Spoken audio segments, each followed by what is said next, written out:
So, good evening, everyone. Now, today we're going to talk about renewable energy projects. We're going to take a case study for IBS paper. So, let me start sharing the screen.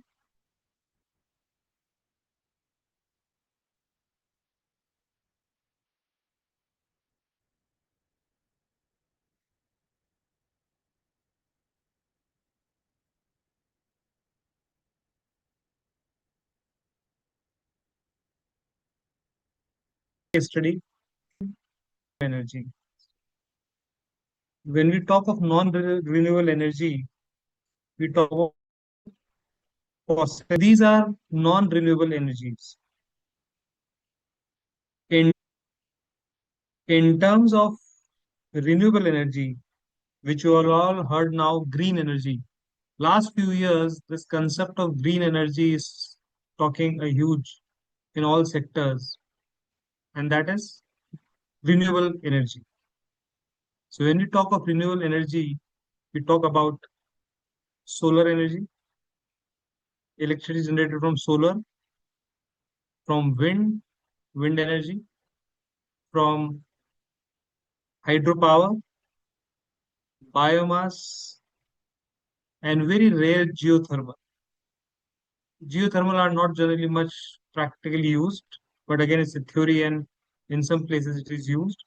Biomass, and which is from a small scale, hydrothermal power, again, a massive infrastructure, wind energy, where you would have seen windmills in many places, and solar, which everybody is aware now because solar plants earlier was used for commercial purposes. Later on, due to its relevance, it has been added back into private houses, offices, small size, on rooftops. So this solar energy is increased. Of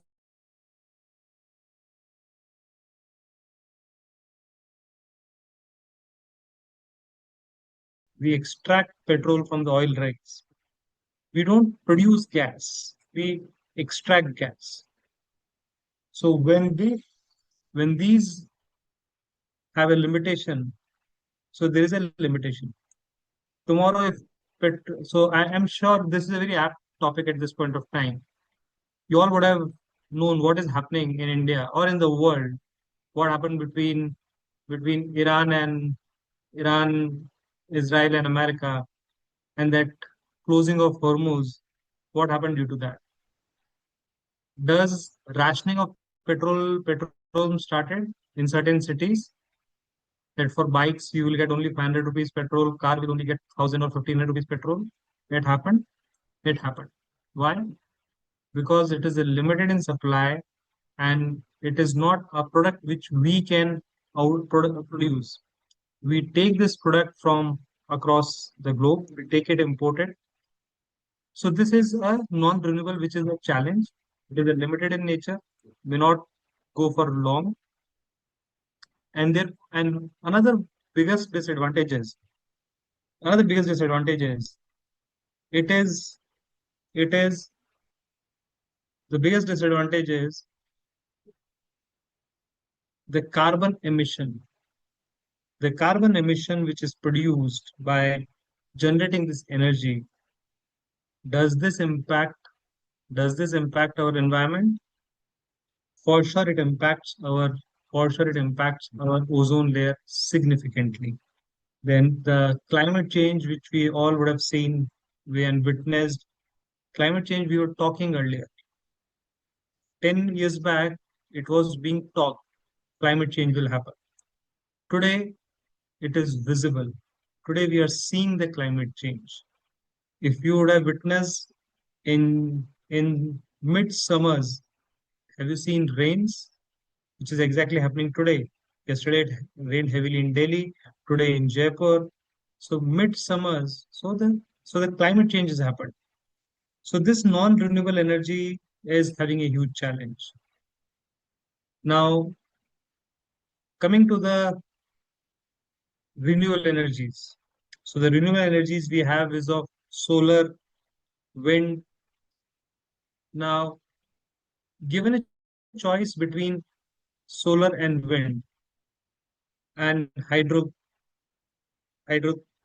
power, which one you think is the most preferred in India or used in India as of now? Most used in India, and that is solar. Now, why solar is the most preferred? First, it is easy to install. Depending on size, you can customize it. If I have a big land, I can put a very big solar panels. If I have a small house, I can use it based on my house size and adjust it. Can I have a small windmill? Have you seen windmill for uh, residential purposes?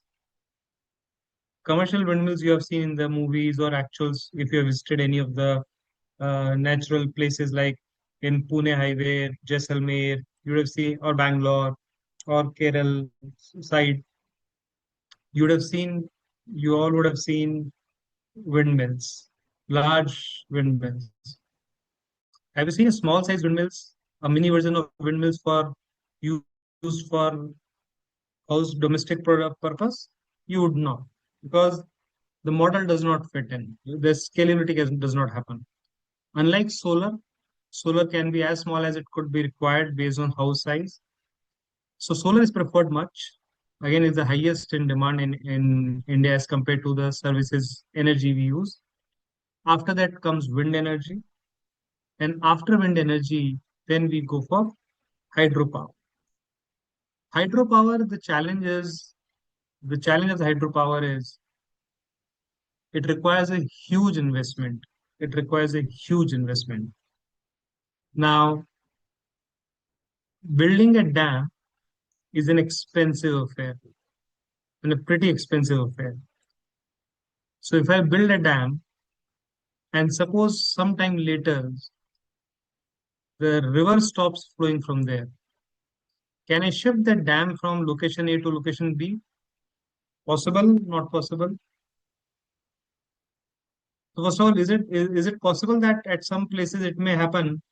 Some places it may happen that the river stops flowing. You plant the bridge dam in such a way that this river will flow continuously from this particular location. You made the bridge, made the dam, and due to some reasons, the river stops passing by there. The river changes its way out. So this cannot be undone. So these are very expensive costs. And once you fix, it's a sunk cost, you cannot move it there. So therefore, these are very, very heavy expenditure and limited means required. Now, so these are the benefits of having solar. One, there will be no carbon emission. It will not damage the environment, very friendly to the environment. Now, this is good things. What is a drawback of this renewable energy? What is a drawback? Can you guarantee the unlimited supply? We know these are going to replenish every day. Every day sun will rise.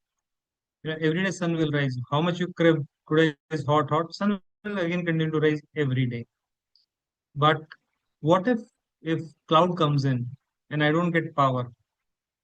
Then will my energy sector will be insured?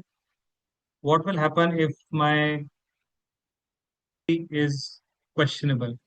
Unlike renewable, non-renewable, where you know that if I ordered millions of gallons of petrol, it will come because there's a oil well, contract is there, Iran is going to sell me, I'll buy from there because I know this quantity they have committed.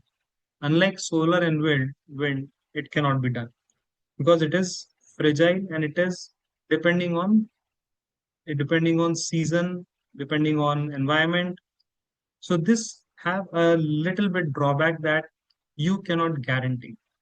Take example of nowadays EV batteries. We all would know the kind of EV cars are coming. Yeah, everywhere EV cars are coming. Now, A lot of people are scared to take an EV.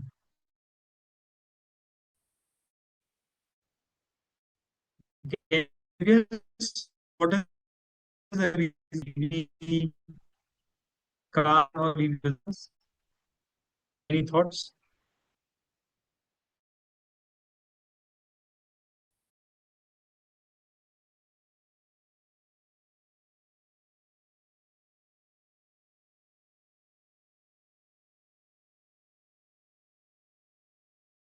Press. So in 2010, it got incorporated, and their intent was to have Supply Green Energy Limited, and the vision was empowering future with sustainable storage solutions.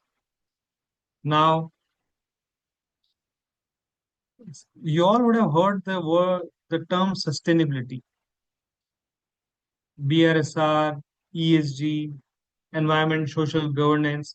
This term you all would have heard many times, and you will keep continuing to hear for next 20, 30 years. Because now every I've traveled uh, three countries in last 4 months for various conferences. Every conference, there is one seminar, one theme happens on sustainability. Because the logic is very simple. We inherited the earth from our ancestors, and we have borrowed it from our younger generation. So it is the duty of the current generation to ensure the resources are used so wisely that the next generation can use the earth very effectively.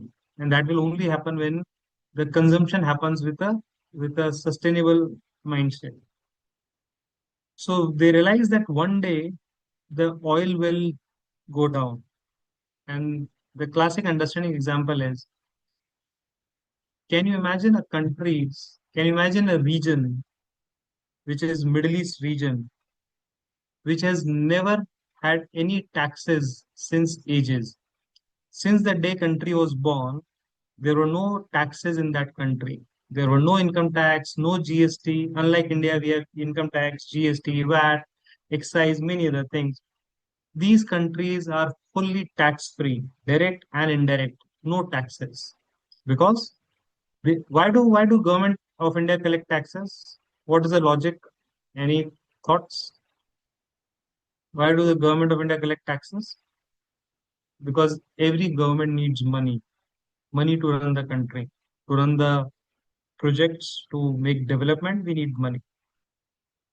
Now, what will you do if you get plenty of natural mineral resources, which is in abundance with you, and which you can sell around the globe at whatever price you demand?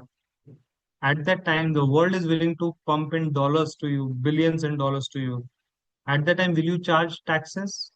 Answer would be no, because my stomach is full by some other means. So I will not charge taxes on my citizens. Same thing happened with Middle East. They got abundance of oil, oil wells, oil reserves. So they do not charge taxes at all. There was no income tax because I have been stayed in Middle East for 10 years, so I can vouch on that. There were no income tax, no taxes, no VAT, no GST. And then suddenly the news started coming that the oils are getting depleted. The oil reserves are getting near to extinct, and they don't expect the oil reserve to continue for next 20, 30 years. So that's what they were expecting, that now the oil economy may not work fine. And therefore, now they started putting taxes. Now the country which has never tasted any taxes, GST, direct or indirect, started with indirect tax. They started with VAT of 5%, value added tax, VAT 5%, and now they added corporate tax of 9%. So they started because the energy which we are talking of fossil fuel is going to deplete. So this company thought this is an area where we can work in future. So let us start and try to work out on energies. There were two founders, Vijay and Rishi. Both were childhood friends. So Vijay did MBA from top Indian institute. Rishi went to US University and got a global exposure, did an MBA from there. Both of being close friends and have the same vision, they thought, let us have a belief in combining managerial technical expertise for long-term success. They say, why don't we merge, work on our organization and ensure that we make it successful organization.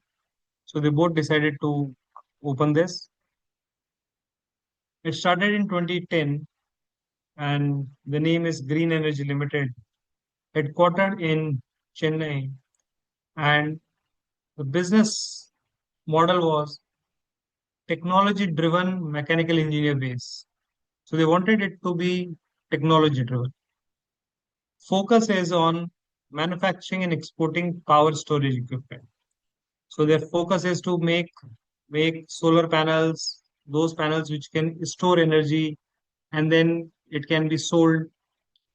Now, any one of you would have seen solar panels closely or would have been seen a knowledge of solar panels. Now, how technology is very, very important in whatever you do. Now, I'll give an example of technology. So we talk about solar panels, okay, solar energy. So how do we get a solar energy? You put a solar panel in the open area where direct access to the sun. You put it horizontally. You put it direct access to the sun, and the energy gets generated. Now this is one way. Now, can you let me know, will the sun fall at the same density, same magnitude all the time on the same panels, or during the day sun rotates, so the panel sun moves from east to west, and the direction of your panels which you have put may not get that heat all the time same level. Anyone has any idea on that? Will sun be same 24 hours or 12 hours the time, or it will change? So earlier there were static panels where panel remains fixed. Certain times of the day you will get heat, but certain times of the day you will not get heat because sun moves from east to west. So that side you may not get a heat. But now the technology changes, and now we got such solar panels that moves according to the direction of sun. So they follow the sun rays, and based on their system inbuilt, the panels will keep rotating the way sun is moving, which means they will not incur a loss in generating energy. So this is how technology has come up. To discuss technology on the next level, now you have seen, so as of now, we would have seen solar panels on horizontal basis, where you put it flat on the ground. Where I will need more space, if I will put it on vertically or put it on horizontally. Where do you think I'll require more space when I put it on horizontally or put it on vertically? So it's no brainer. If I put it on horizontally, I will be needing more space. But is it possible to put solar panels on a vertical basis? The technology has also developed in that, and now in places they have started putting on vertical basis. So this is how technology they want to develop. They want to develop something new in whatever you do. Then only the money will come in. Remember, everybody does the business same, but the only one who keeps innovating the art of doing business will get the first pie out of the new things. So their product portfolio is to make solar panels, solar modules, storage equipment for solar powers, because this is very important. You have generated the solar energy, but if you can't store it, then it makes no sense. So it is like, if you can't store it, it makes no sense. I'm sure you all be aware of latest example. So when the Hormuz was closed and the oils are not moved, can the can the government of Iran, Iraq, or any government companies, any countries who are extracting oil, petroleum, can they stop generating petrol? Can they stop extracting petrol? Because now they are not allowed to export due to ship movements are stopped. They can't. So, because the moment they shut down the operations, it will take long time to restart, and economically it will be very, very unviable. So, what they are doing?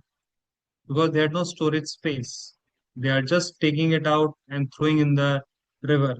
That's the no choice left.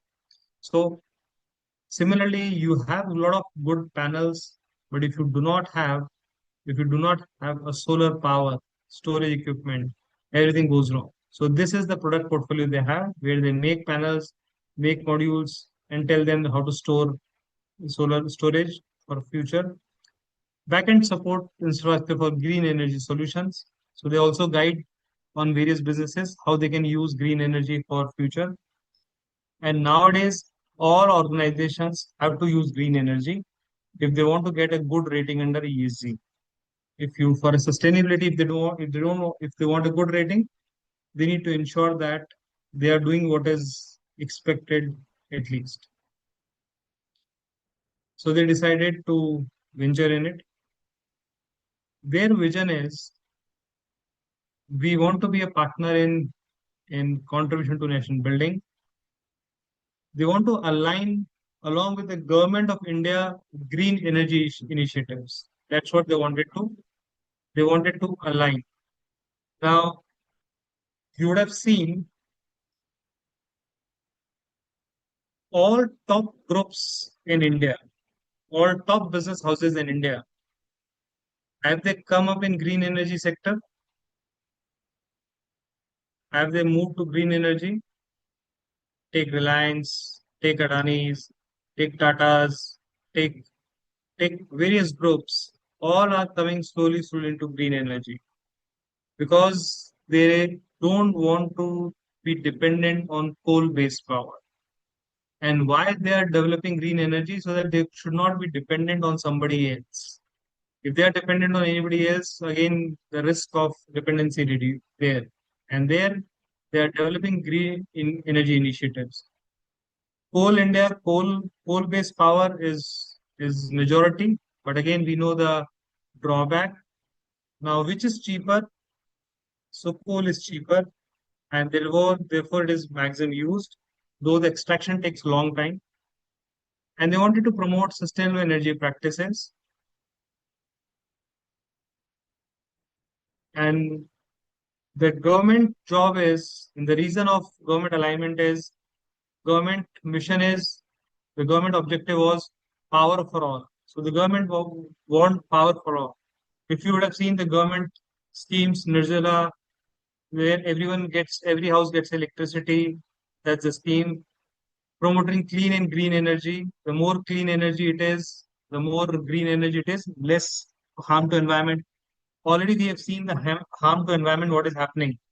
Therefore, they want the more and more customers are getting in ambit of energy, the more and more dependency should go on green and clean energy, which should not impact. The government wants to have carbon neutrality goals. Now, United Nations have asked all the governments that you need to push your countrymen, your people, to ensure that they will work in such a situation that the carbon can be neutralized. Can we stop emitting CO2? Or this can't be stopped? Or this is a necessary evil?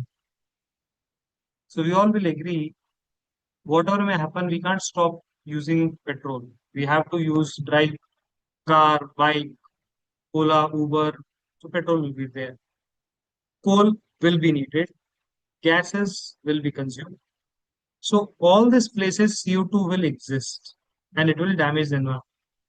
So what I can do if I cannot shut down, if I cannot stop using, then can I do a contribution where I can grow plants according to that?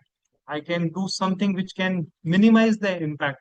So if I'm making a dent of 100 grams mg of CO2, then will it be justifiable if I put a plant which generates 100 gram oxygen? Will that compensate? And that is what carbon neutrality goal is. If anybody would have seen the advertisement of Apple, where the Tim Cook speaks to Mother Earth in advertisement and they commit that by 2027, next year, they will be fully carbon neutral. That means they are not going to emit the carbon. It will be all nullified with the efforts they are doing. And that's why if you start seeing the packages, their packets, they are changing the quality, changing the way, the less impact. So this is for government alignment,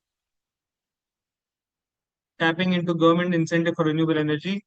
So the government is giving incentives to businessmen to start putting solar park and all because these requires huge investments. And for a renewable energy sector, they are putting in. There is a challenge in solar park also. If you would have seen in Karnataka, the villagers got angry.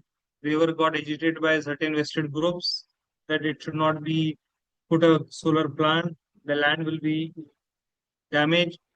So all the villages have broken the solar plant. They stole all the panels and did not allow the company to function. So the government wants to promote, and that's why government giving incentives to start working on this sector. The core strength of this company is synergic leadership because they have seen India and abroad, so that way they can give synergic leadership. They have strong research and development capabilities. As I mentioned, that the example of solar panels moving according to the sun rays, it's a classic example of R&D capabilities. Classic example of making vertical solar panels. So R&D wherever you go is mandatory. I'll give a small example of R&D in farming. So we all know in farming, we need to plant the water, we need to water the plants to make them grow properly. Now, what if I give more water to the plant? Will the plant bloom or die? It will die. What will happen if I give less water to the plant? It bloom or die?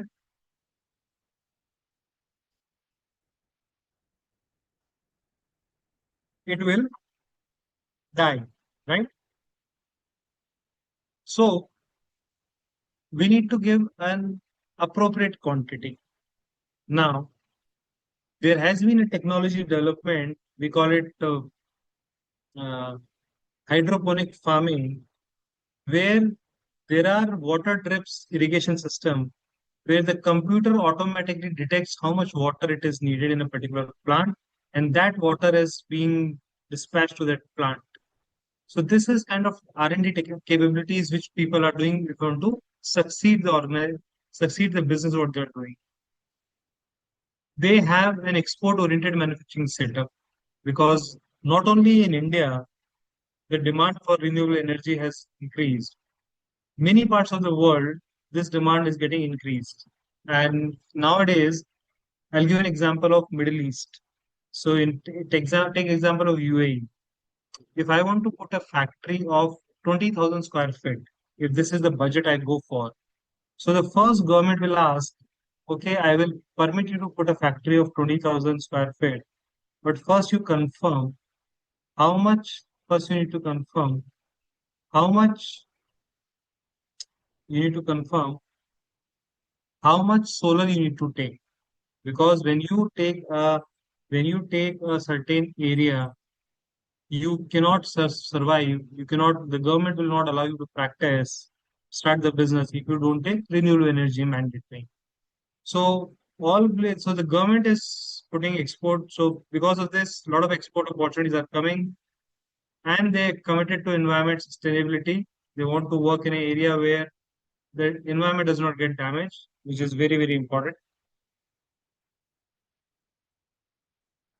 Now their future outlook is we should expand global reach through exports because when entire world is needing this and we have the capability, why not we go and export, collaborate. So they want to collaborate with government and private players to use this. And that is the reason you have seen government is giving incentives on using solar energies. They want to invest in advanced battery technologies. So this battery is again lithium batteries, which is again a challenge. It is causing a damage to environment. Cobalt energy batteries, and you will understand how difficult it is to to extract the cobalt on which the batteries are made. The pencil cells which we use, it is very difficult process to create that. The kind of metals they needed. So they want to invest something on advanced battery technology, and they want to enhance an automation of smart energy storage system. If they achieve all this, then they will be next level in the business they are into. Now, based on their manufacturing cycle, it generally takes for them to 10 months to make their product from raw material to final product. So let's say if I take molds, glasses, panels, I import it from China or Korea or Japan or in-house make it, then it will take at least 10 months time to make it a final product. So that's the timeline it takes from raw material to final product.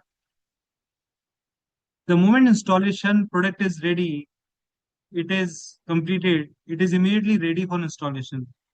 So the moment my project product gets complete, I can easily go to any site, any plant, any factory, any house, and can install that project product. The only challenge is customer is happy to take the product upfront. Customer will buy the product upfront. But the biggest challenge comes is the 6 months installation, the 6 months credit period. Now, this is something which puts a challenge on the financial position because I'm buying the product. So I bought the product, I incurred my expenses.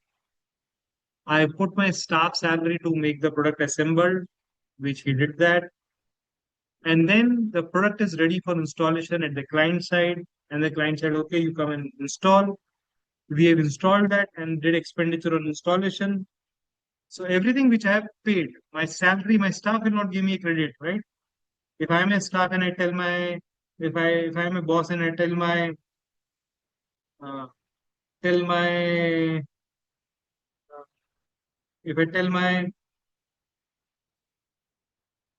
if I tell my staff that I'll give you salary later on, please give me credit because client is not giving me credit. Do you think, do you think the team would like to work with me? The team would not like to work with me because they say, okay, if it is you do not get the money, it's your problem. We need funds. So I have done entire funding, but client is saying I will give you 6 months later because there is too much supply that if I say no to client, other company will come and say, okay, sir, we will give you 6 months credit, and customer will always go to the company who is giving credits, and that's why certain market got damages, certain market gets spoiled only because of only because of the ecosystem we are in. If one if one businessman likes to start giving credit, other businessmen to in order to avoid losing the client, they start giving credit. This they have to give credit, and because of this, it becomes a challenge. Now tell me if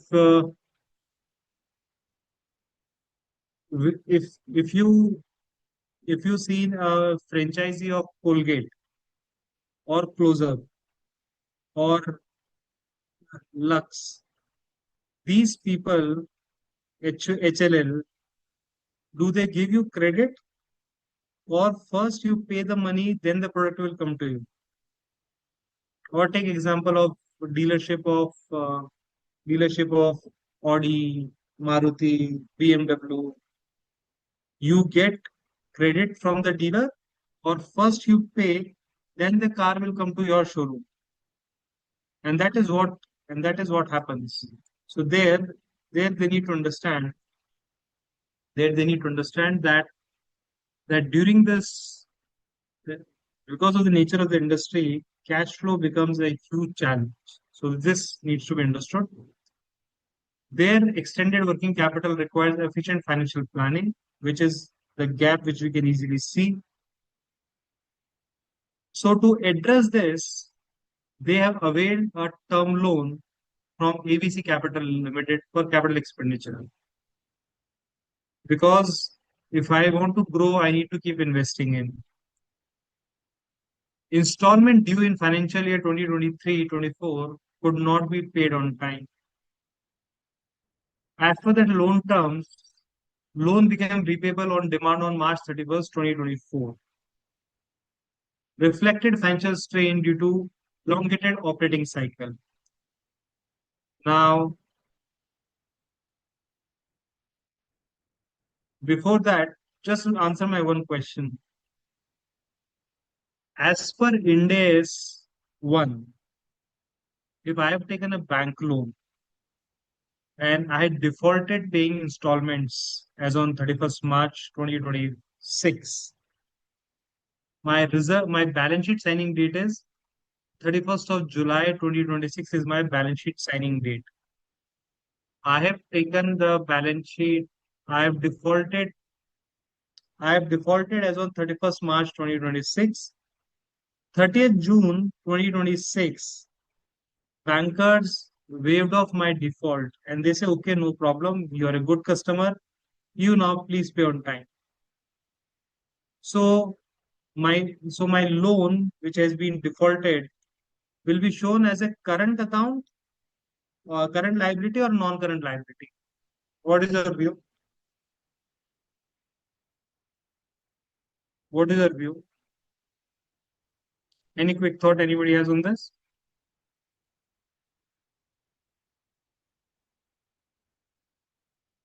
Any guess on this? I have defaulted paying my loan to a bank on 31st March 2026. There is a specific reason I'm asking this question in detail because the answer will change as per the module which you are going to read. If you're taking a case studies general in the books in the IBS website, the answer which was there in 2024 March is changed in 2026 March. So first of all, what does the index used to say earlier? Earlier index one used to say what? If there is a if there is a default happened, if there so suppose I have taken two loans from bank A and bank B. I have defaulted bank A. Now the rule says the banking guideline says if you have defaulted the loan, even if the loan is for 5 years, but if you have defaulted paying the installments, the loan become repayable on demand immediately. So ideally, it should become a current account. My first question is, so the second loan B, which I have not defaulted, that will be shown as a non-current, or that also become current liability. What is your view? That also becomes a current liability. Why it becomes a current liability? Because because it becomes a current liability because there is a cross default condition in the engage in the loan agreement. In the loan agreement, it is written if during the year you have defaulted any other bank loan, it will be assumed that our loan also become payable in demand. That's the condition. Earlier, there was a gap between earlier there was a gap between Ind AS 1 and IFRS 1. And what was the gap? As per as per the as per the IAS 1, if somebody has defaulted as on 31st of as on 31st of March, then even after you have done the settlement, even after you've done the settlement with the even after you've done the settlement with the banker, you are not allowed, you are not allowed to, even after you've done the settlement with the banker, you are not allowed to, even after you've done the settlement with the banker, the loan will be shown as a current account only, which damages the, which used to damage the, which used to damage the, which always used to damage the, which used to damage the, which always used to damage the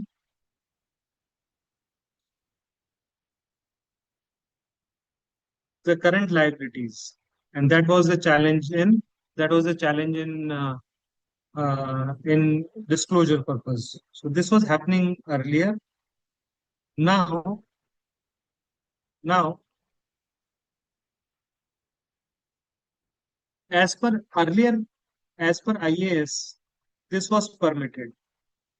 Earlier it was permitted. Now, now, so earlier as per Ind AS 1, I could do the adjustment with the banker later on, and it was permitted by me to, it was allowed by me to get this rectified. Today, this cannot be done. Now, why this cannot be done today? So today as per law, amendment happened in, amendment happened in Ind AS. And the amendment is now, they got it aligned, they got this aligned in line with IAS 1. And that is, and that is, now when I have defaulted today, so when we have defaulted today and we have not got rectified till 31st March 24, so next year, for this year end, I have to show it as a current liability. So just note this why, because I'm saying again, because this amendment happened very recently in last amendment. In the in the in the case study, case digest, when you go to IBS level 2 module 2 case digest, the answer would be it is still, it will be shown as a non-current. But now if you write in exams, if you write in November exams, then the answer becomes it has to be a, it has to be a, or September exams whenever you write, the answer would be this will now be a current account only. That part keep in mind. Now they negotiated with the lender. Here, GL initiated discussion with ABC. Despite breach, lender showed support and confidence in the entrepreneurs. Mutual agreement reached before finalization of audited accounts. ABC agreed not to demand loan repayment immediately. Reinforced lenders' belief in the long-term viability and ethics of GL. So as I mentioned again, till last year, if you settle into a mutual agreement before financial audit accounts, you will show the liabilities as non-current only. You will not show as a default liability.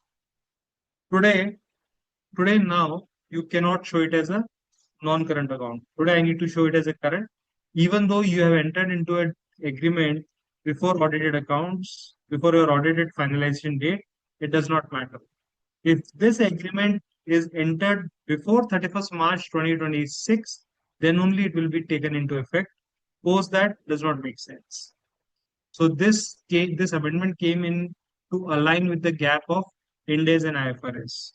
So the governments are slowly trying to harmonize the standards and bringing you to that bringing you to the compliance with Ind AS and IFRS.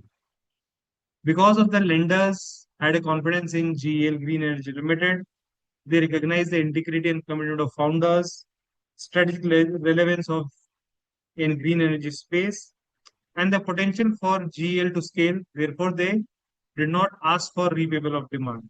Otherwise, the company would have gone into NPA and bid debts. Now, The green energy demand is rising globally. GL poised to make giant strides in the green transition journey with extended financial support and stakeholder support.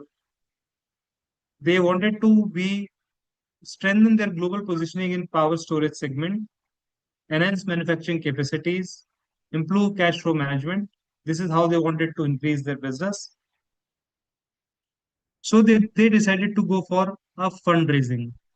So they decided, let us go for a fundraising and raise funds by external commercial borrowings. So what is ECBs? External commercial borrowings, are they generated in India or they are generated outside India? So ECBs are external commercial borrowings are borrowings you take from outside India, obviously with an RBI approval. First of all, any idea why I need to take an RBI approval, government approval for taking borrowings? It's my business, my sense. I have taken a loan from ABC. If I default, it's me who going to pay. Why should I take a approval from the government of India? Any quick thoughts? Why it is mandatory? The FEMA has to give approval for ECBs. Any quick thoughts? Why we need approval from under FEMA for government for ECBs? So I take a loan in dollars. I'll convert them into INRs, and then I need to repay back in what? Repay back in dollars. Will this impact my foreign currency reserves? It will impact my foreign currency reserves. And if it impacts my foreign currency reserves, will the government not be critically evaluating the deal? The government looks into the deal. And therefore it is mandatory that the government looks and gives approval to you. Now, any idea why people go for ECBs? Why can't they take debt in India? Why do we have enough banks in India? We have State Bank of India, ICICI, HDFC, n number of private players, NBFCs. Why do I need to take ECB? Any vague thoughts? Why I am supposed to take ECBs? I need to take ECB because interest rate on the loans will be higher than India or lower than India. They'll be pretty much lower than India. If they are pretty much lower than India, then only we will be able to, then only it will be attractive towards me. Even though there is a currency exchange risk, there is a FX risk. When I would have taken a loan, dollar was 70 rupees. When I'm repaying the loan, dollar becomes 90 rupees. Additional cash outflow on me. Still, it is cheaper because of the very nominal interest rate you pay on it. So they decided to issue an instrument in INR denominated NCDs, non-convertible debentures. That means a pure debt that will not be converted into equity at all. Timeline is 7 years. It is attracted interest from elite foreign investors because normally there are a lot of foreign investors, they like to invest in this kind of companies because there is a fund called Sustainability Impact Fund. Certain companies have a funds where they need to put money. They need to put money in certain funds. Need to put money in. They need to put certain money in elite. They need to put funds in certain companies who are working in this kind of business area, sustainability. So normally foreign investors invest a lot in such kind of companies. So they are willing to give a loan at a nominal rate to support them. And the goal is strengthen long-term capital structure and support future growth. So if I got a funding for 7 years, it gives me balance sheet stability, and that will help me a lot. Now, now we'll take a small break now and resume back in 10 minutes. Okay.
Now, when the external commercial borrowings taken over, the foreign investors always put certain conditions.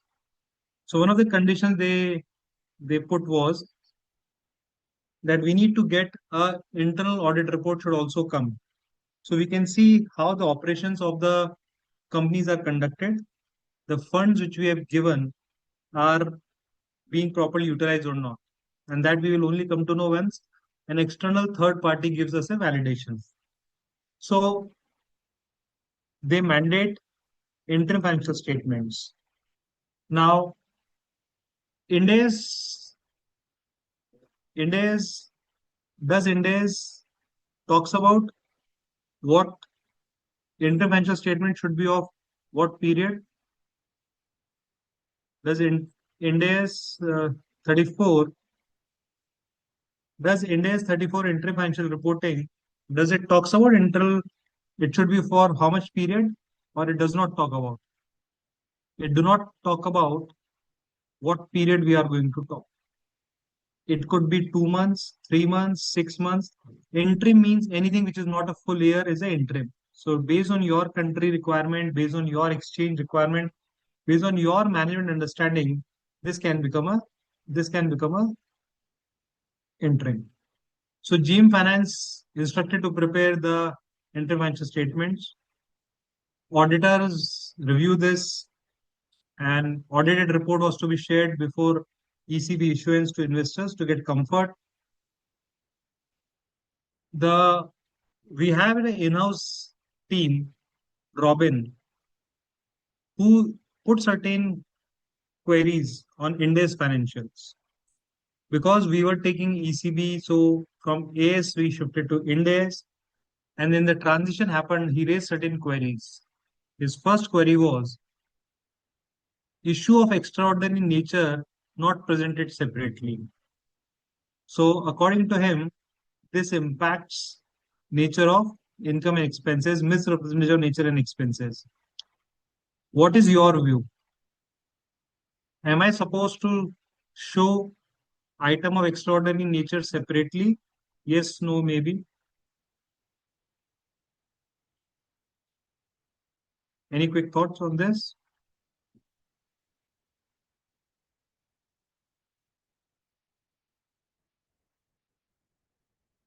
So I'm not required to share this. This is an incorrect observation noted by the auditor because in the India's 8 prohibits, India's 1 prohibits disclosure of any item as extraordinary item. Because as per the India's presentation rules, all items are part of ordinary activities. There is no extraordinary item. There is an exceptional item that can be presented, but not a terminology of using the word extraordinary. So his observation that it is not presented separately is not right because as per India's, we don't show any item as extraordinary. This was shown in IGAP, which was there in which is in existing IGAP system, but in India's it is not shown. So that has to be removed. His one observation was Another observation was the management has reversed previously recognized impairment on goodwill. So as per India's 36 impairment of assets, normally in impairment we charge whenever there is a carrying amount more than the recoverable value, then you charge an impairment. You hit your P&L. The standard permits you India's 36 permits you to reverse the impairment loss if in future situation improves.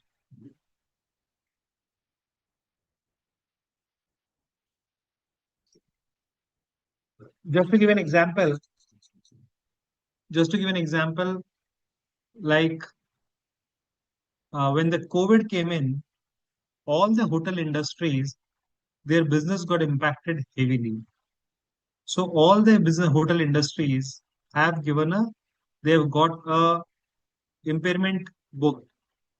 But in 2022, when the situation got opened well, things were getting started to improve better. Then all such losses were reversed back in the P&L. So here there was a goodwill written off, and that goodwill written off has been now reversed because the management thought now things are going good, we are getting good orders, so our goodwill is now to be bought it back. So what is your view? Robin view is that it is overstatement of assets and profit. It should not have been done. What is your view? Is this a right position? What is the view? So the only exception in India is 36 is that only the goodwill can never be reversed. I can reverse any other losses to the extent of losses hit into the P&L, but I can never write back the goodwill. Goodwill once written off is always written off. So you have no power to write it back, restore back into the balance sheet. So this is an error that needs to be rectified. So this has to be taken care. Remember, uh, for practical reasons and for exam purpose, for FAR, am I supposed to do impairment testing annually every year where there is a goodwill, even if there is no external indicators, no internal indicators happening? Mandatory goodwill need to be tested every year, even there is no impairment testing. So goodwill assessment, impairment assessment has to be done mandatory every year. That is one. Second, second, if we have any intangible assets with indefinite life, if you have intangible assets with indefinite life, we need to get it impairment test every year. So here in this case, goodwill got impaired will not be reversed back. So this answer was right. This observation was right of Robin.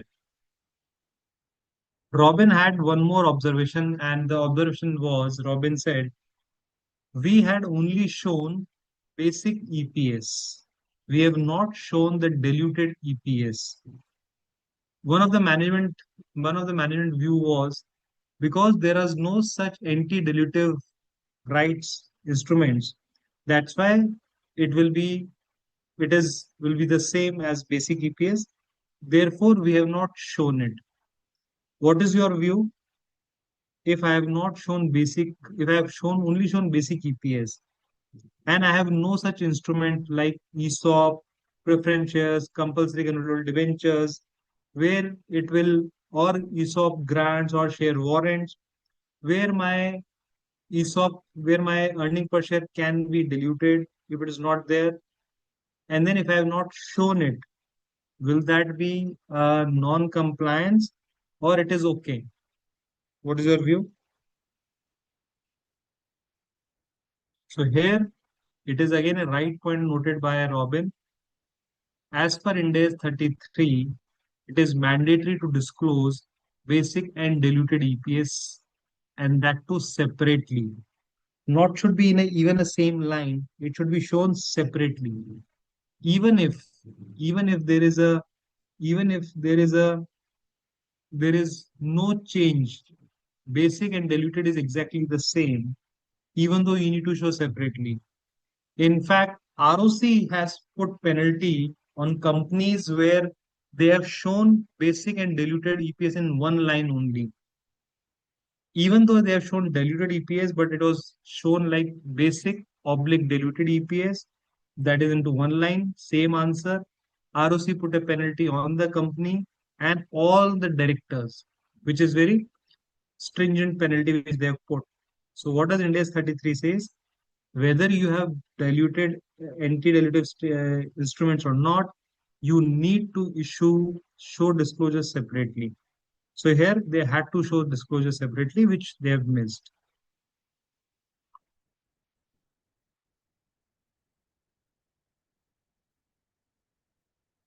One observation they have taken it out is company had shown content liabilities last year, let's say 10 lakh rupees. Let's say 10 lakh rupees.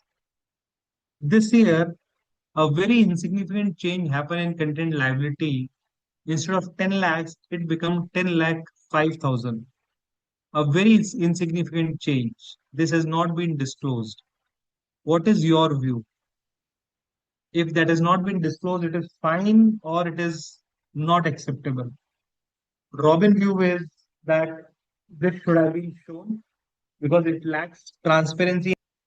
Here, materiality concept does not come, even though there is a minor change, but the objective transparent and complete.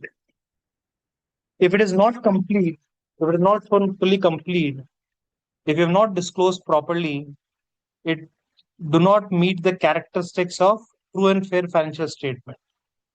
So it has to be shown mandatory. So this is the observations they have noted. Now, ECB raised based on potentially flawed financial reporting, potential reputation risk if investor identify India's non-compliance. See, what is the worst part? What is the worst part in financial statements?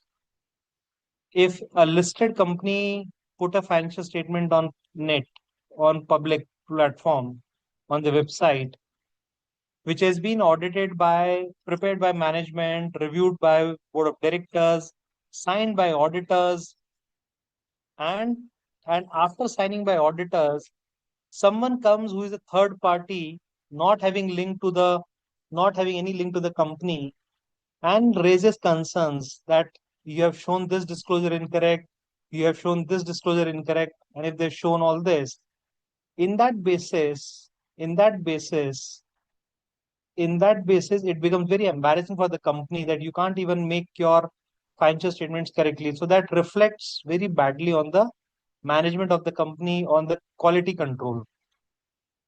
So this shows that audit in future, maybe if you are so much non-compliances, the audit may be qualified or modified, which may not be a right opinion.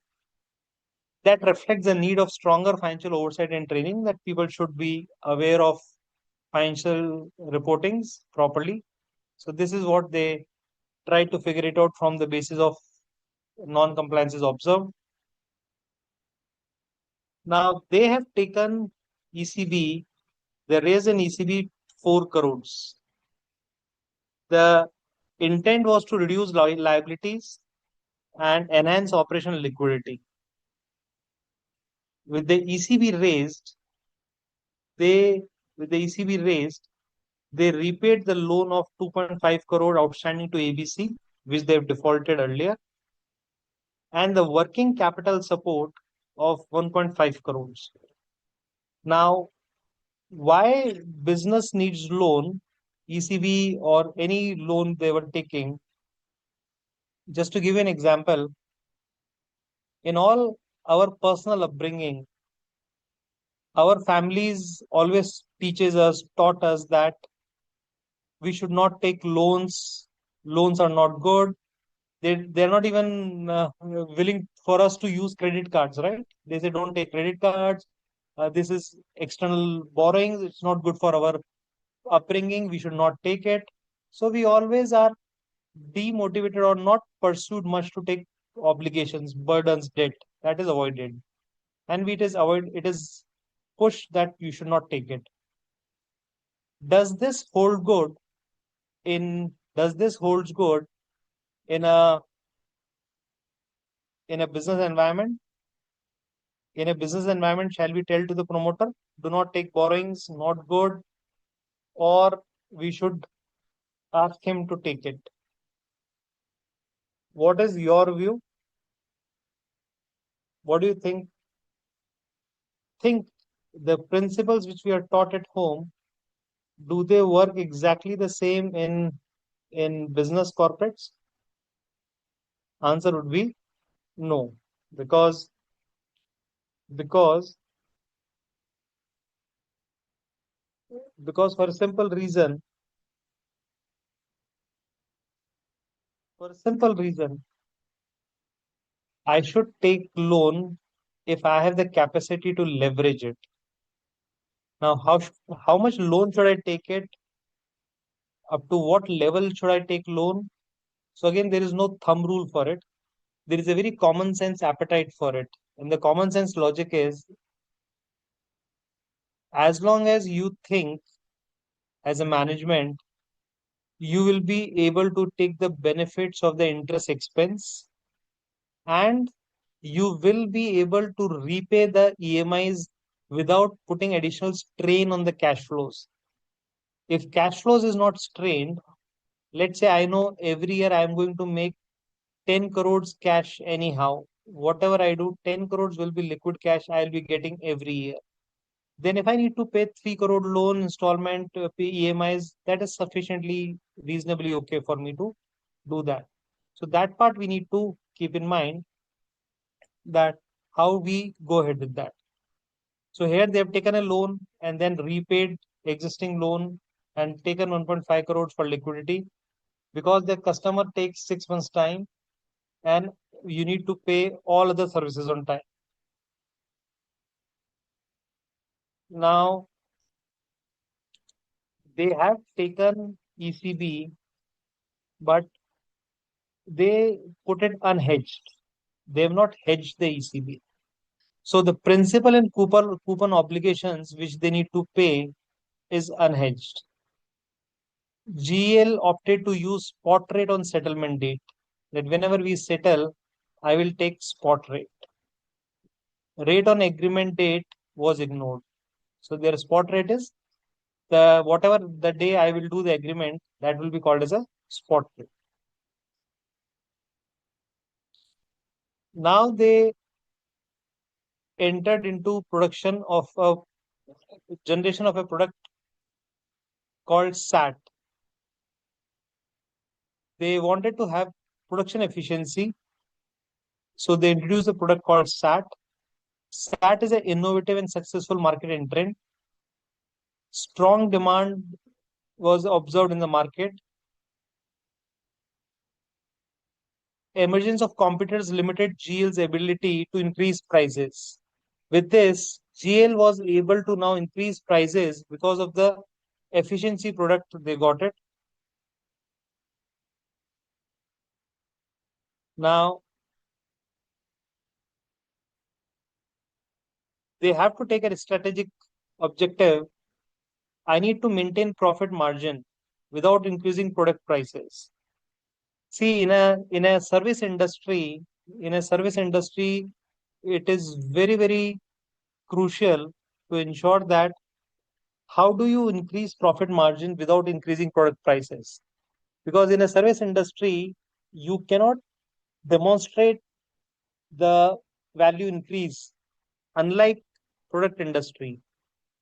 Let's say if I'm having an iPhone, you can easily justify that, okay, from iPhone 15 to 16, we are changing new products, new technology, so my price will be high. That can be justified. So you can increase profit margin by increasing product prices. But unlike in service industry, where for a consultancy or where for an industry like storage, electricity, difficult to justify that, I am giving a upgraded version of electricity. No, electricity will remain the same. Whatever, how many watt bulbs I used to lighten from the previous electricity, you will also do the same thing.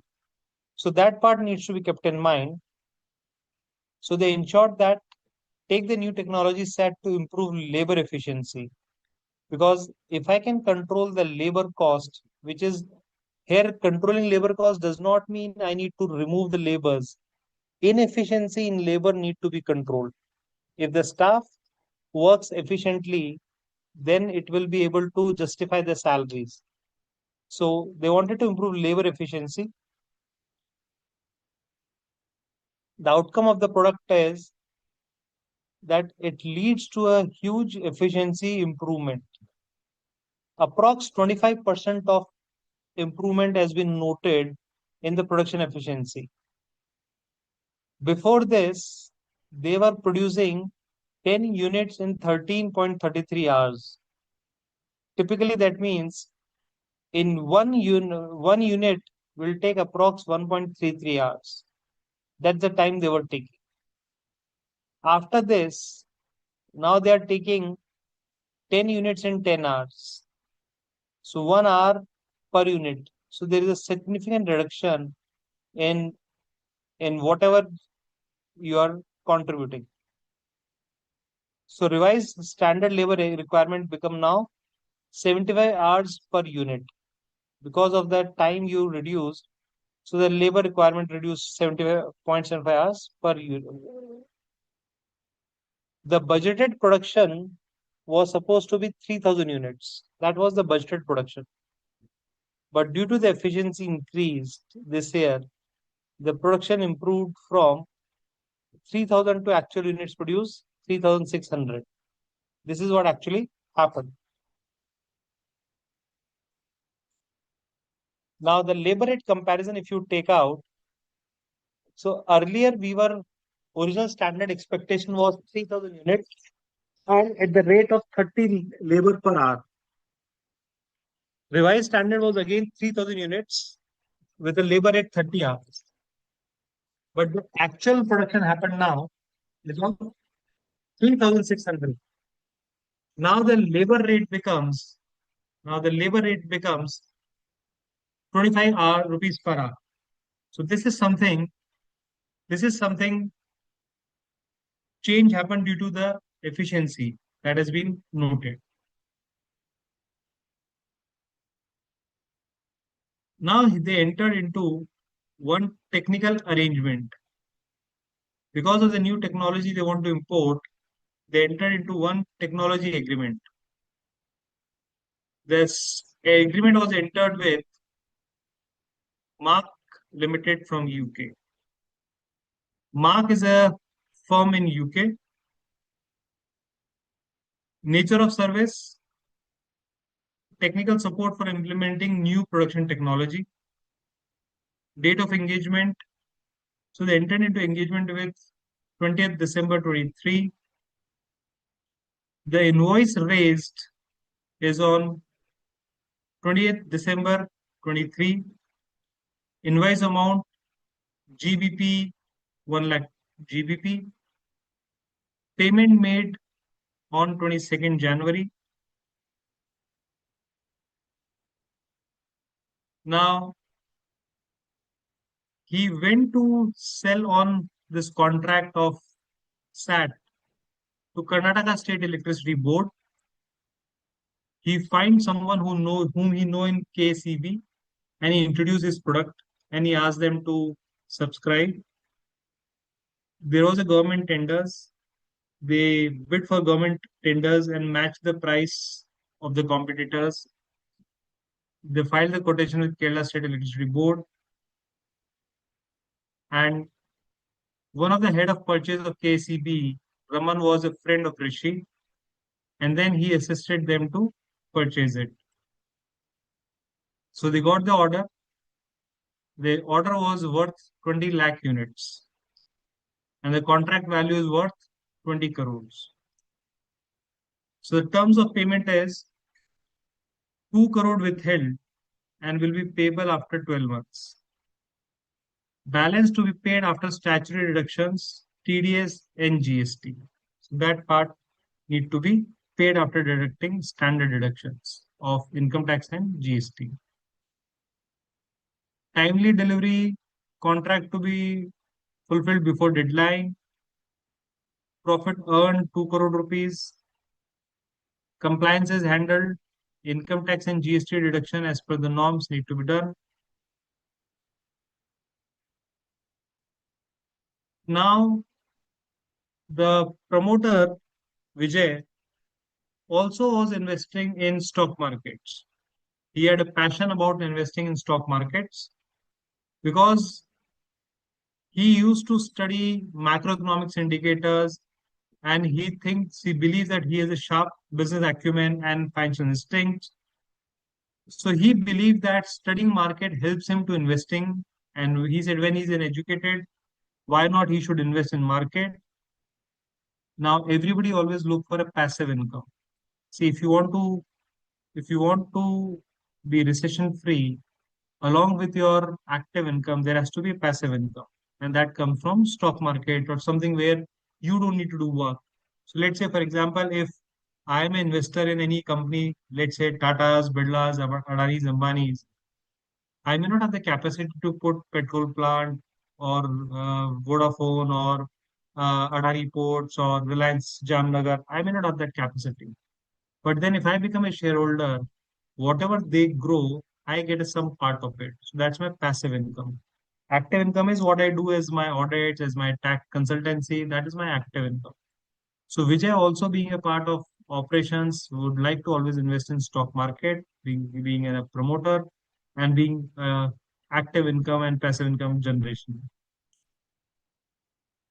He he saw the bull market, and you all know the fear of missing out, where everybody start rushing towards stock market. Everybody started thinking that let me also take a dip into this Behti Ganga mein hum bhi haath dhole. Let me also take a dip in this holy shrine and get the movement of increase in stock market price and make quick money. So everybody is inclined towards quick money through stock markets because it sounds easy in a hearsay. So he started doing day trading in shares, and average aggregated value of day trading he did in 85 lakhs.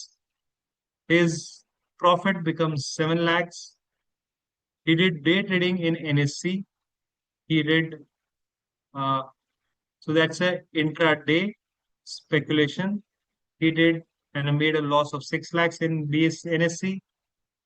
And he also did a commodities derivative trading on an exchange where he made a gain of 2 lakh rupees.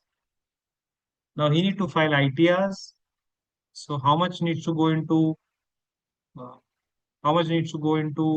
total income? So is it 3 lakh should go into total income, or 1 lakh should go into trading income or speculation income, and 2 lakh should go into normal income, vice versa? Think and let me know.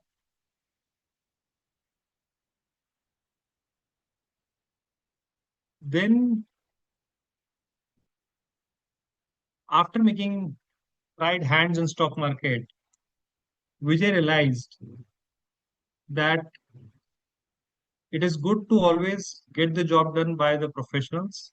Something which is not your daily cup of tea, you should not react, because markets are complex and volatile daily, and it should be managed professionally to avoid any further losses. And if you cannot sit full time, you cannot track your investments. It does not make sense to it does not make sense to invest in it, because you are a working professional, you are handling a company, and you cannot. So investment should be professionally managed. So whatever profits he got from KCB, he thought, let me utilize those profits and create an investment portfolio. He wanted this to be managed by a qualified professional. So he hired CA Kiran, and his objective was to create long-term value creation with managed risk. So he appointed a portfolio manager. Kiran was expert in capital markets, portfolio strategies, risk-adjusted returns, and they agreed for a deal that, okay, I will handle your portfolio. So the profit they made a gain in KCB contract was 2 crore rupees. So this 2 crore rupees he agreed to put into this portfolio. The condition was how much fees I should take. So this is the standard fees generally portfolio managers takes. It depends on company to company what kind of relationship they have, what kind of product they are having. But the standard terms are fixed management fees of 0.2% on the portfolio value, and an incentive fee of 1% on gross return in excess of 2.2 crores. So we call it waterfall mechanism, where hurdle rate, where you say that I will at least take zero point 0.2 on your portfolio value, that is minimum I will take. And second, I will also take your 1% on whatever gain you are making above the minimum guaranteed return. So if I have guaranteed you 2 crore 20 lakhs, I'll give you every year, or I will make your portfolio from 2 crore to 2.2. That's a guarantee I'm giving you. Anything you make above will I should get an incentive fees of 1% on the total returns, which is a fair deal to make somebody interested in in investing. Now we'll take few questions first and then understand on certain financial positions. First question is, as we discuss the inventories where it takes 10 months to make an inventory and then it takes another 6 months to get cash from the customers. So 14 months approx from raw material to convert into inventory. So will we call it as a current assets or non-current assets? So as per IAS Ind AS 1 or IAS 1 on the presentation, the current assets are defined as something and something an entity expects to receive in cash in 12 months. So if the entity believes that the operating cycle of the nature of this industry it should take 12 months or 15 months, it will be considered as a current assets or current liability. This 12 month is not standard. It is a in case it is a guidance given. In case your industry is not clear on the kind of days it takes, its months, so they take 12 months as a standard period for issuing the certificates. So inventory will be classified as a current. In case my inventory is of such a nature that it takes long time to create the inventory. Say for example, liquor wine industry. We all will know it will take minimum 2 to 3 years to have the basic wine. I'm not talking of wines which are 18 years, 24 years, 30 years, 100 years, 50 years old wine. I'm talking of a very basic wine. If it is taking 2 to 3 years, still it will be called as current assets. Regard to the question that what will happen if the production time is 13 months and credit period allows is 15 months, even then my answer does not change. It will be still treated as a current assets. Because if the entity expects the money to realize within 12 months of the year end, it will be a current assets. Unless respective operating cycle does not as of today. Because now the law got changed. Now earlier it could be still considered as a non-current because the settlement happened after the year end. Here in this case, it will be now shown as a current account because since you have defaulted in making payment, it will be a current account and it lacks which statements make sense to you. Use of ECB for repayment of loan is not permitted. Use of ECB proceeds for working capital is not permitted. GL is not following the guidelines by not hedging the exposure. Exchange rate as on 25 should have been used for conversion. Thing which is correct. With regards to observation of Robin, we discussed what was there and how much should be paid. That we'll discuss. So I'll discuss all these points. Just give me a minute.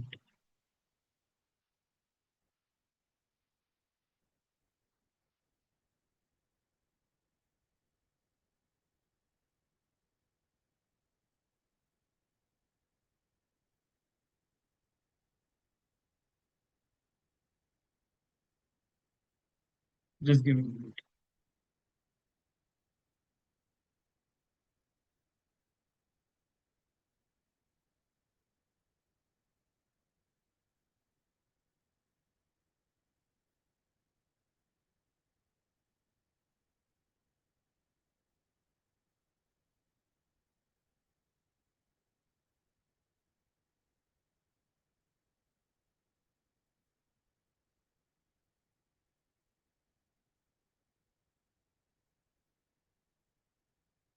So this is a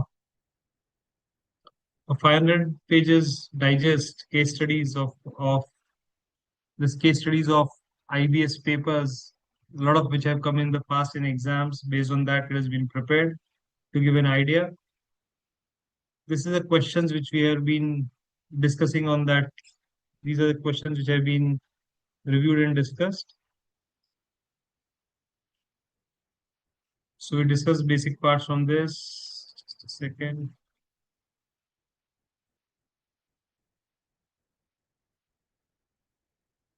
Making how income of Vijay from day trade in shares and commodity trade is liable. So day trading in shares and derivatives, commodity derivatives trade, is it seen under one lens? Yes, no, maybe. Your choice. So here, commodity derivatives will be shown separately. So let me show you the answers also. So commodity derivative trading will be shown separately as a normal business income of 2 lakhs, and speculation business income will be shown as 1 lakh. So this will be the change.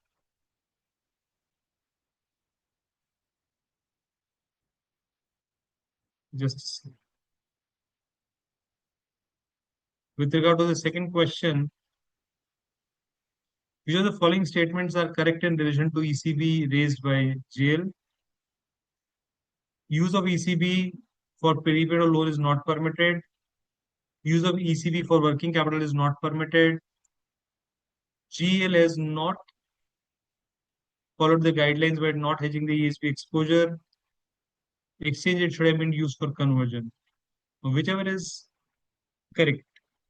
So here it is not necessary to hedge the exposure.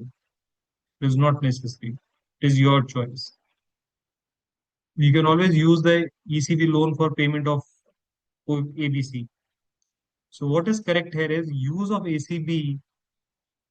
So what is correct here? Use of ACB 1 year. Relevant, which are not relevant out of 4. So losses you need to write back. That has to be removed. Rest everything is shown. How much fees is payable to CA Kiran? How much we pay to CA Kiran? So will it be 60,000, 2 lakh 4, 68, or 86? Any idea based on need to calculate quickly? Because remember, this kind of exams, this kind of questions, exams are challenging in terms of getting the right answers. So we need to link it. So how much? 0.2 fixed fees, 20%, 2%, 0.2%. So out of 2 crores, it become 40,000. 2 crore was the portfolio they invested. So it is 40,000 will be fixed. Incentive fees then, now to compute the incentive fees, earlier out of 2 crore, I made a 20% margin. So 2 crore 40 lakhs. What is the minimum guarantee I've given? 2 crore 20 lakhs. So I made extra 20 lakhs. Now, for those 20 lakhs, just give 1% to the investor, the one who has done it. So it is 20 lakhs, 1%, 20,000. So total fees payable would be 60,000. How much of the total amount would have been deducted Income Tax Act and under the applicable GST law? So first of all, when you are supplying worth 20 crore percent TCS, as we are supplying more than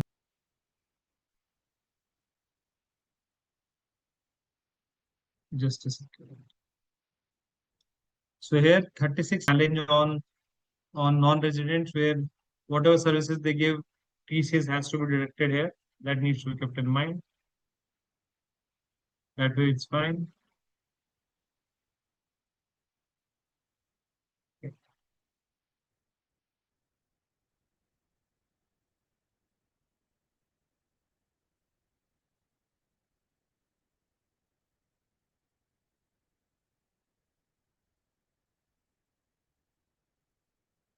Now let me take you some financial statements to understand. Just give me a minute to understand a little bit on this industry.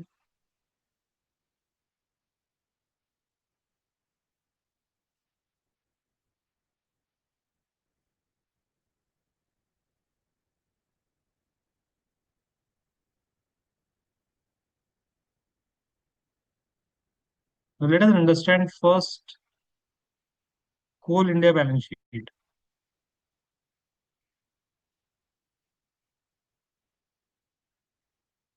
Just give me a minute.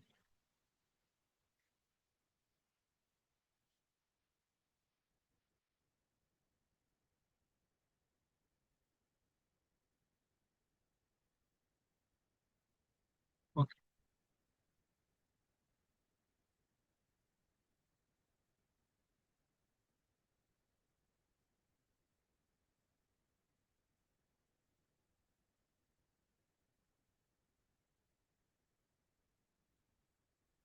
Let us take Coal India balance sheet first. How much sales revenue you can see in Coal India? This is March 25 annual report. So just give a minute. I'll show you something interesting.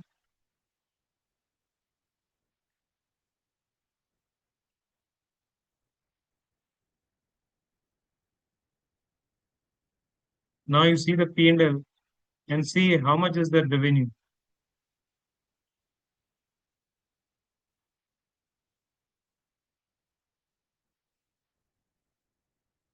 Can you see the revenue here? The data is in crores. Just a second. The data is in crores. How much revenue you can see? Sales 177 crore. It is Coal India showing sales 177 crore. Other operating revenue for 1,417 crores. Now, does it make sense? Logically, it makes sense to assume entire Coal India is selling only 1 crore 77 lakh or 177 crore coals in a year. Do not make sense. Now, see the interesting part. Sales 1 crore 177 crore. Other revenue 1,417 crores. Now comes the most interesting part. Other income 16,627 crore. So every year their picture look like this, where their sale revenue is coming 114, operating revenue 1402, dividend is other income is coming 15,332 crores. Any idea why there could be so high difference? And the cost is minimal cost. So you made everything, whatever you make, you gives to Government of India as a dividend. So it's very, very nominal. Now see what comes under other income of 16,000 crore. Now, just a second. Just now, if we see what comes under, that is, so the revenue is discussed is 177 crores. Sales they made comes 16,238. So the subsidiaries have distributed a dividend of 16,000 crores. So let us see the consolidated file. If we see the consolidated statement, see how much is the revenue is coming in. Consolidated statement. Just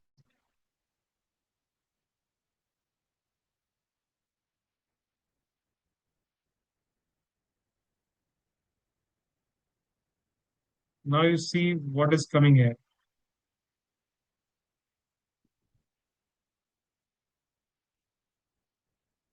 So where we were seeing in the standalone only 177 crore sales, here we are showing 1,26,956 crore sales. So the kind of sale happened during the year is 100 1 crore 26 lakh 956 crore. That kind of consumed cost. Just a second.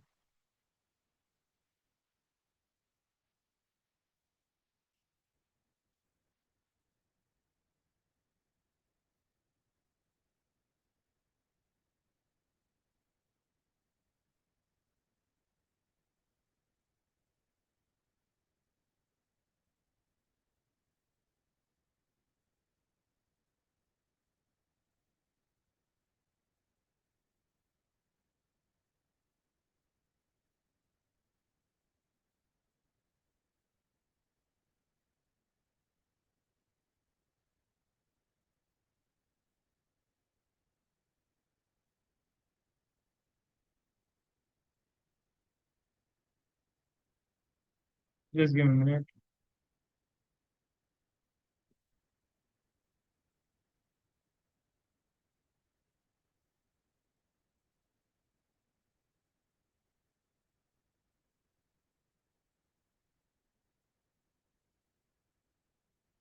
Now see the kind of subsidiaries they had, which we have shown. So there are 12 subsidiaries in India. Out of this, 10 are fully owned. So rest.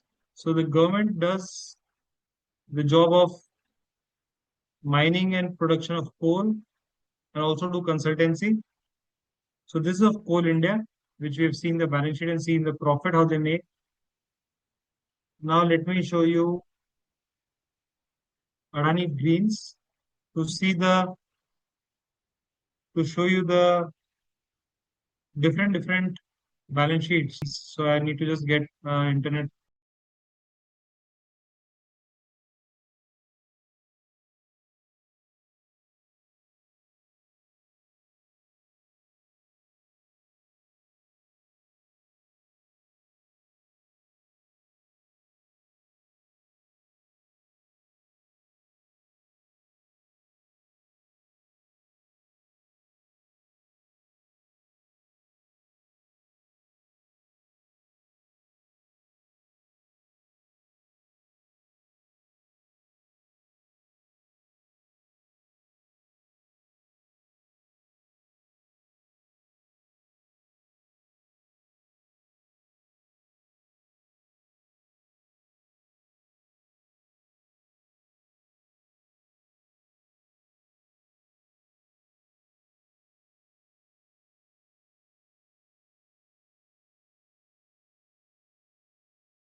Coming back to Greens, Adani Greens. So we understood, we see the balance sheet of one balance sheet of Coal India, which we have gone through, just to see how the revenues happen in coal, what is the profit margin happen in coal. Now you see what is the costing revenue happening here. Revenue from operations is 19,613 crores. Income is so very nominal, other income. But now see the cost of equipment goods sold, almost in the same range. My income is 19,000 crores. My expense is also 19,000 crore gross. So very nominal thing left. And then when I addressed finance cost and other cost, it has it has very nominal increment. So here I'm making a profit of 800 crores approx on the basis of 19,000 crore investments. Whereas you see the if you see now you see what is their nature of business. So they have installed capacity of 12 megawatt at Lahori to give power supply, renewable power supply in MP. The company sells power generated from 12 megawatt wind power project under long-term purchase power agreement. So normally what happens in a there is a PPA. So the government gives a purchase power agreement. The government gives a purchase power agreement. I think we are getting hailstorms and the electricity might go sometime because of the hailstorms getting. Today we are talking about climate change. And you can just see a climate change where today, if you just search on rains in Jaipur, just Google current situation in Jaipur, you will see a heavy rain coming in Jaipur. And and because of this, the electricity may go at certain price. So this way, people put wind power project. So he has put on a wind power project, and he's also engaged in solar power project equipments.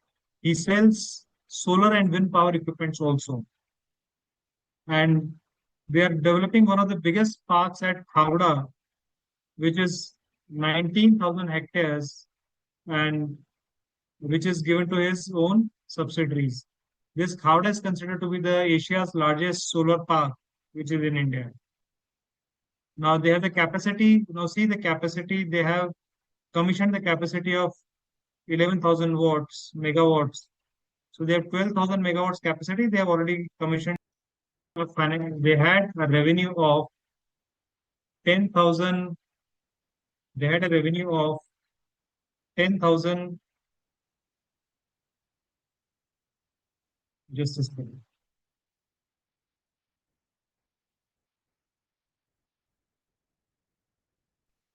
And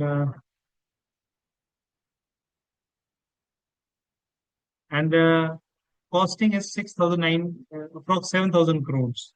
So almost 30% is their GP, gross profit average we see. 7,000 they have taken, 7,000 they have, the costing is 10,000 and 7,000 they are incurring. And if you see last year from 5,000 crores, they moved up to 10,000 crores. Now there is very less employee benefit move to that extent. It's not that employee cost doubles by doubling the operation because they are into Suzlon is in the business of supplying wind powers equipments. So let me just take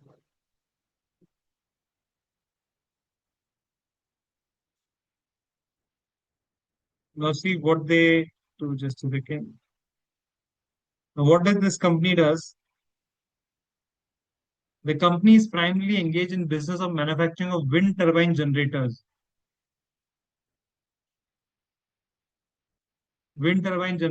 and sale of related components of various capacities. So what they do, they generate wind turbine generators and sale of related components of various capacities. Pursuant to the scheme of amalgamation being effective, the company has introduced main object clause to carry additional business in India for designing and manufacturing of various components used in operation and management, and they'll take the entire project. So you have seen this, how much they earn in the AMC. Now let me take you to the just a second. Now let me take you to the financials of Tata Power, which is into another renewable energy sector. Just a second.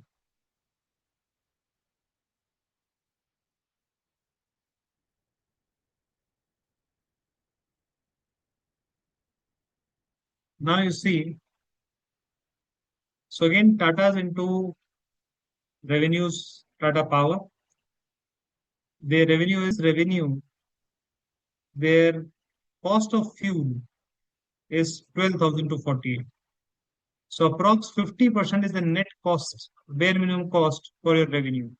And this is standard over previous year, similar in the same. But the best part is, however volatile it may be, if my crude prices increases, my selling price will also increase. Who will be impacted? Pass on the cost to you. Now here, if you see cost of power purchased is hardly nominal, fuel is nominal, and they make so so this is approx 50% they make it, and then all other expenses of finance cost. So it becomes a challenge and practically to this becomes a challenge practically to meet the cost. And that is the reason why you see this year or last 2, 3 years, a lot of thermal projects have been shut down because they require a lot of capex and maintenance, and the margins are not so high. Initially, when the solar came in, initially the first period, the government gave them a contract of getting it them 8 rupees, 9 rupees per unit. Today, any idea what is the price government gives for buying? Any idea approximately? What is the government commitment for buying solar? Any vague idea? Any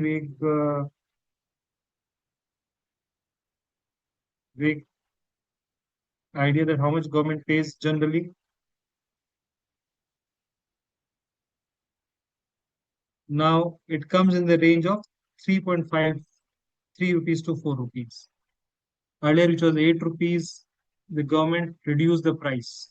And nowadays, the government is saying you adjust it from the your electricity supply, and then we will get you adjusted. So this business has become too dependent on government, and any change in that has a huge impact. So this is how you see how the financials of Tata's just happened on electricity. Let me take you in detail in standalone.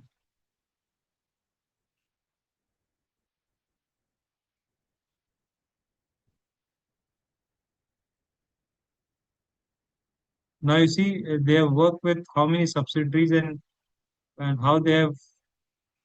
So the kind of subsidiaries they have invested, one is Nelco is a listed company.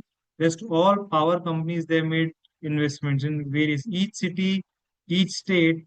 So wherever each state, wherever they get a license, like for Ajmer they get one, Khopoli they get one, uh, Odisha they have one, Western they have one, Bikaner they have separate. So wherever they got a license, wherever they got tender, they open a company and they put it separately there. So this is a huge investments. Some are into hydro, some are into power. So just let me take you to the revenue part.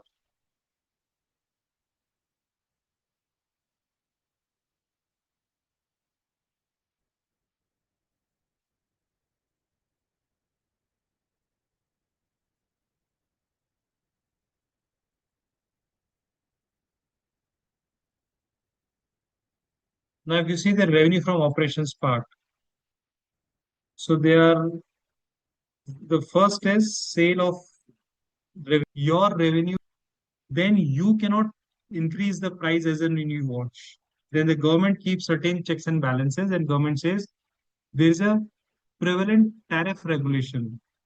So you can only sell thermal and hydro at this particular price, which of power, which is not coming from hydro and thermal, where it is not regulated, where I can always give the best value to the customer, to the buyer B2B, which it makes sense to me. So it all depends on the transaction price, depends on variable rate, effort. So this sale of power can, which is I'm generating, can be a non-regulated. I can price. Then I take money for transmission of power.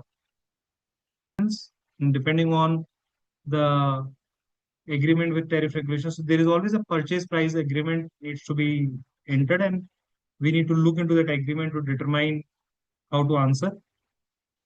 Sale of power is again net of cash, and each unit of electricity delivered at a per tariff order based on certain number of usage, and then any rendering services based on whatever performance obligation you give service, you need to charge accordingly.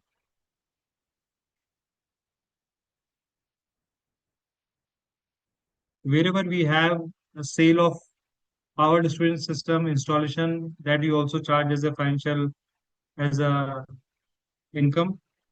Wherever there are service concession agreements with governments, where the government enters into an agreement that is to be recognized separately. There is a separate guidance note given on service concession agreements. Wherever there are delayed payment charges, so normally they give a timeline of 30 to 60 credit period to customers.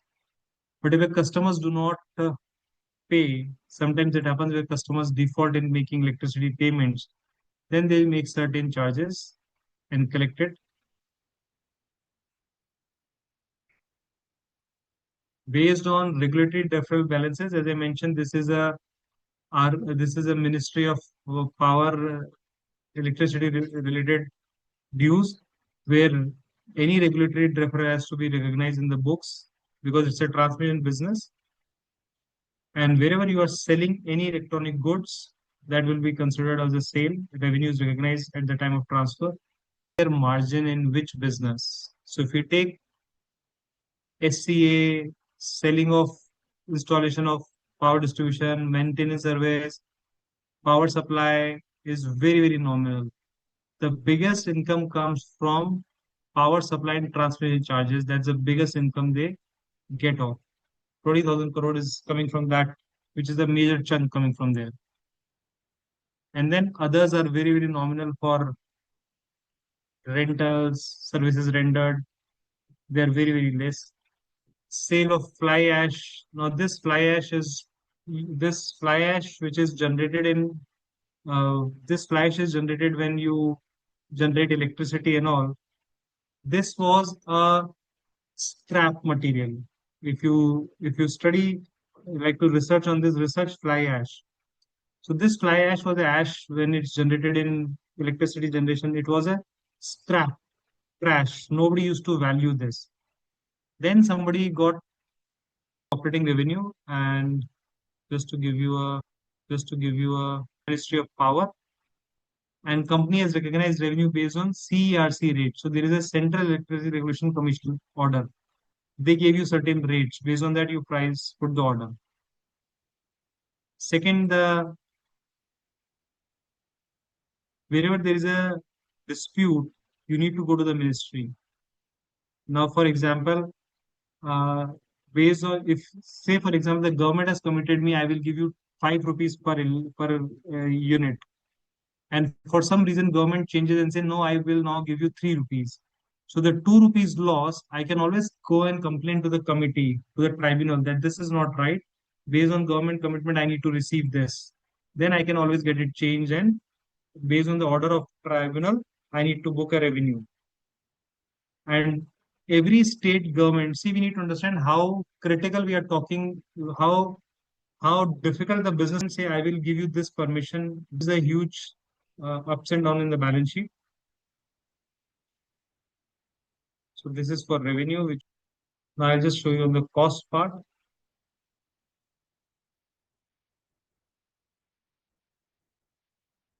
The cost part they have not shown in the notes on the balance sheets of the companies which I have shown. Let me just take you one more example.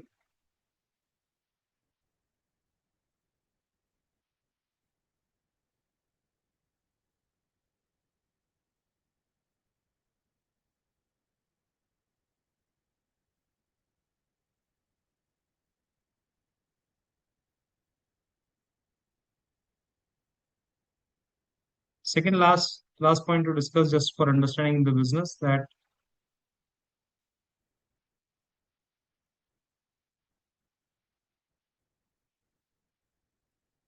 now you see all are coming into green energy. So this is all green energy companies, NTPC, NHPC, NLC, SJVN.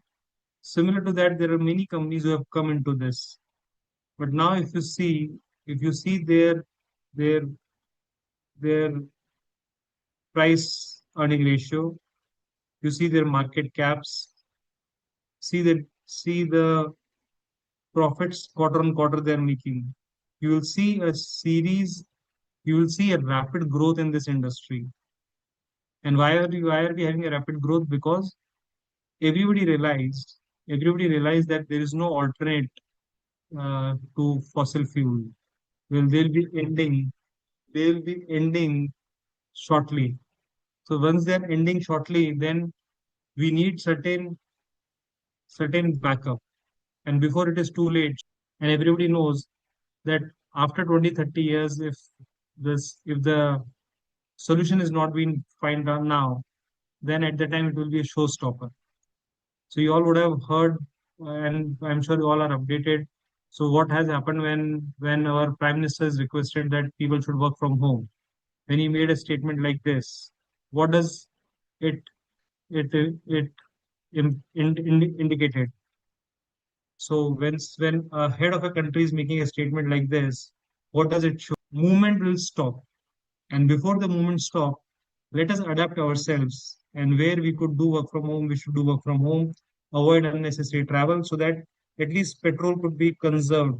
Something which is not in our hands to generate, we can only conserve better.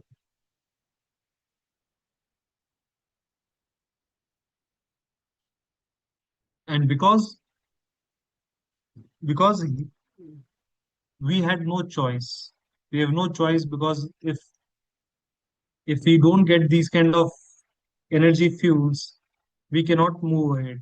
So whatever we do, we need energy mandatory.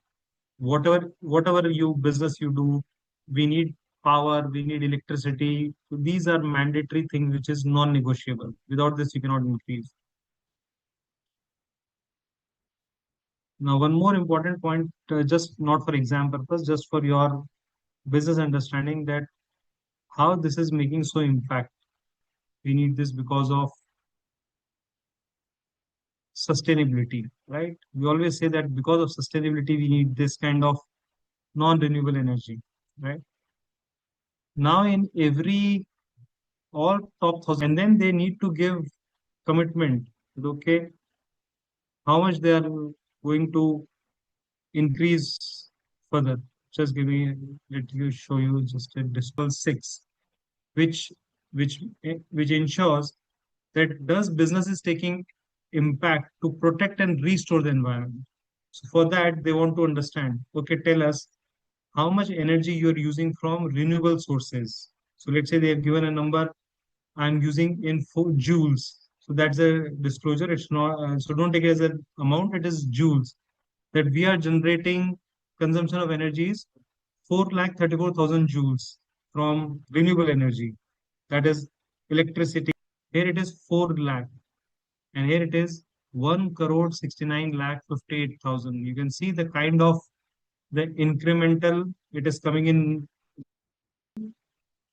how much you are using for renewable. So now they're using 15 lakhs. Now you see last year there was 13 lakhs, now they moved to 15 lakh. But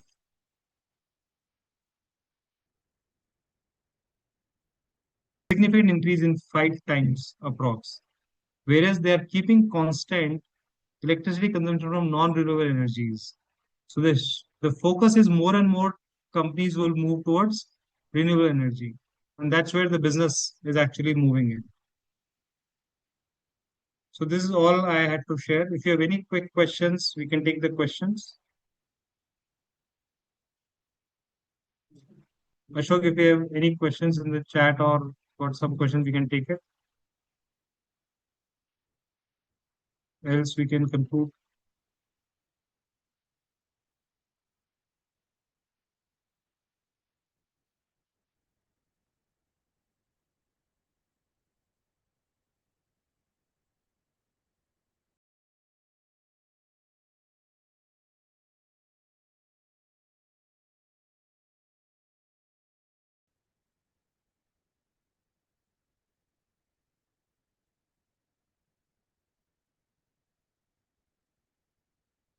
If you have any questions in link or somewhere, let me know. Else we can conclude.